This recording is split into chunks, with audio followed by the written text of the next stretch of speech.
حضرت آدم علیہ السلام جب آپ کو آپ کی امت آپ کی قوم دکھائی گئی، ان کا منظر دکھایا گیا، کسی کو رب ذوالجلال نے مال و متاع عطا کیا، کسی کو حسن و جمال عطا کیا، کسی کو اور کئی وصف عطا کیے، یعنی ایک بندہ دوسرے بندے سے مختلف ہے، اس کے اندر مختلف اوصاف ہے، دوسرے کے اندر مختلف اوصاف ہے۔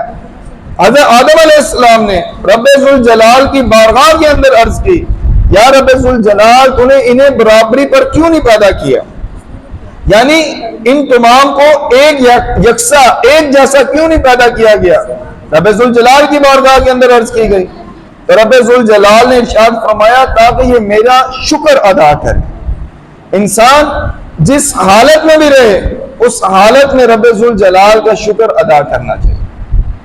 جب نعمت ملے اس نعمت پر بھی شکر کرے، اور جب آزمائش آئے نعمت چھین لی جائے تو پھر وہ صبر کرے، اور جب انسان سے کوئی نافرمانی ہو جائے، کوئی گناہ سرزد ہو جائے تو پھر رب ذوالجلال کی بارگاہ کے اندر توبہ استغفار کرے۔ حضرت آدم علیہ السلام آپ خود بھی اللہ عز و جل کا شکر ادا کرتے، اور حضرت ابراہیم علیہ السلام کی سیرت اٹھا کر دیکھیں کہ آپ شکر کا درس بھی دیتے تھے اور لوگوں کو بتاتے بھی سکھاتے بھی، اور اگر آپ کے سامنے کوئی ناشکری کا اظہار کرتے تو اس کو بھی سبق سکھاتے۔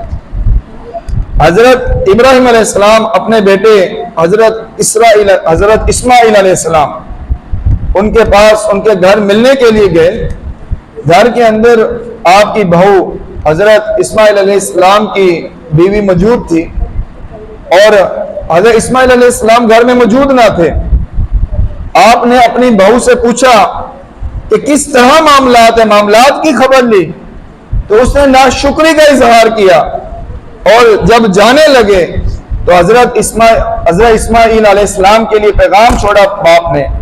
حضرت ابراہیم علیہ السلام نے اپنی بہو سے کہا جب میرا بیٹا آئے تو اسے کہنا کہ دروازے کی جو دہلیز ہے اس کو تبدیل کر لینا۔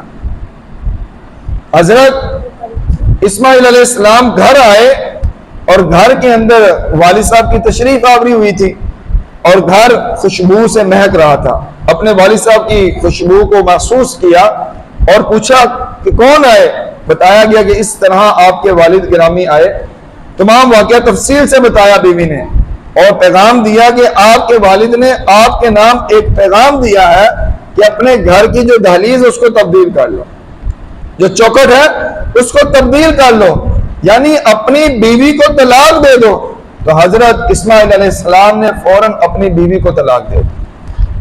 کچھ عرصہ گزرا، اس کے بعد پھر حضرت ابراہیم علیہ السلام اپنے بیٹے حضرت اسماعیل علیہ السلام کے گھر آئے۔ اتفاق سے پھر بھی نہ ملاقات ہو سکی۔ حضرت اسماعیل علیہ السلام گھر میں موجود نہ تھے۔ حضرت اسماعیل علیہ السلام کی جو دوسری بیوی تھی وہ گھر میں موجود تھی۔ حضرت ابراہیم علیہ السلام نے اپنی اس نئی بہو سے معاملات پوچھے، اس نے کہا کہ اللہ عز و جل کا شکر ہے، اللہ کا شکر ادا کیا، اور کہا کہ جو رزق ہے وہ وسیع ہے۔ حضرت ابراہیم علیہ السلام نے اپنی اس بہو کی اس جو اللہ عز و جل کا شکر ادا کیا اس عادت کو پسند فرمایا، اور اپنے بیٹے کے نام ایک پیغام دیا اور کہا کہ میرے بیٹے کو پیغام دے دینا کہ اپنے گھر کی جو چوکھٹ ہے اس کو تبدیل نہ کرے۔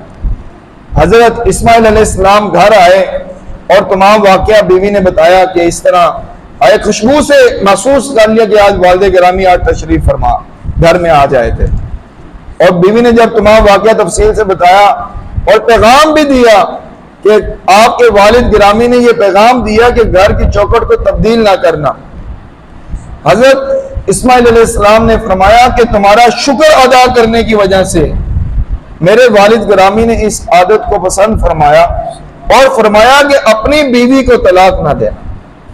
جب انسان اللہ عز و جل کا شکر ادا کرتا ہے تو اس شکر کرنے کی وجہ سے رب ذوالجلال اس کے لیے بے شمار نعمتیں عطا فرما دیتا ہے۔